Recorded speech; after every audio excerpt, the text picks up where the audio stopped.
Shout out to the supporters of Tupac Was Lyrical. Tupac once said, "No one knows my struggle. They only see the trouble." That's one of my favorite lines. So I just thought about some things that Tupac was probably struggling with. Let's run through it real quick. No one knows my struggles. Not the fan, not the critics, not even the people closest to me. That's why Tupac did what he did.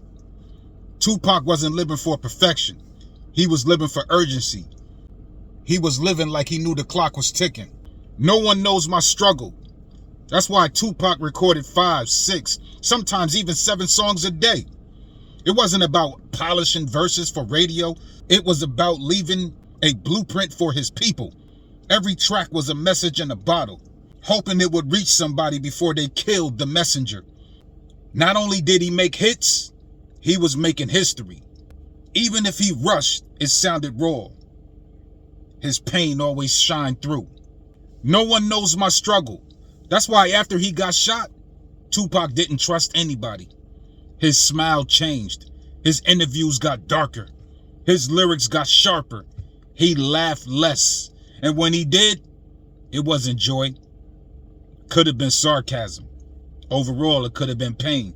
Because when you almost die and wake up handcuffed in the hospital bed, you realize the world don't love you the way you thought it did. No one knows my struggle. Could be why he signed to death row. People said he sold out. But how do you sell out when you already been sold to the system? Tupac got locked in a cage, denied bail, and watched the industry turn their back on him. So he made a move, and he brought his life back with his voice. No one knows my struggle. That's why Tupac could say, "Keep your head up and then I get around." He wasn't confused. He was conflicted. He saw his mother suffer, but he also saw the streets turn soft hearts cold. Tupac loved women, but he also didn't know how to heal from being hurt. So he rapped both sides because both sides lived in him. That's not hypocrisy. That's humanity. No one knows my struggle. That's why he called out fake friends. People judged the anger, but they didn't feel the betrayal. Tupac did. Imagine giving love to your city only to feel like your own city left you to die. Tupac didn't just beef. He bled through his bars. He made enemies, but he made every word count. No one knows my struggle. That's why Tupac couldn't relax. Because being a voice for the voiceless sounds good until the weight of the world is on your back. He tried to be an artist, an activist, a son, a brother, a soldier. But every time he spoke up, they told him to calm down. And every time he calmed down, they said he lost his edge. He couldn't win, so he just spoke his truth every time. Tupac Shakur was more than a rapper. He was a rebel, a prophecy wrapped in poetry.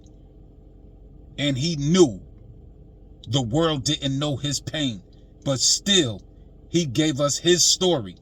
Because if even one person understood it, he wouldn't feel so alone.